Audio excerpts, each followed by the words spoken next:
خداوند کے کلام میں لکھا ہے جو اپنے فائدے کے لیے غریبوں کے ساتھ زیادتی کرتا ہے۔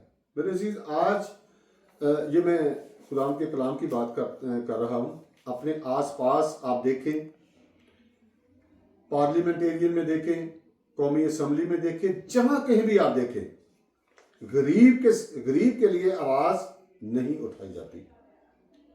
ہر جگہ پر غریب کے حقوق جو ہیں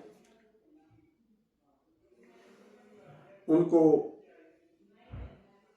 دبایا جاتا ہے۔ لیکن اس کے بارے میں خداوند کا کلام کیا کہتا ہے؟ خداوند فرماتا ہے جو اپنے فائدے کے لیے غریبوں کے ساتھ زیادتی کرتا ہے، ان کے حقوق کو کھا جاتا ہے، دبا دیتا ہے، اور جو مالدار کو دیتا ہے یقیناً وہ غریب ہو جائے گا۔ خداوند آپ سب کو برکت دے۔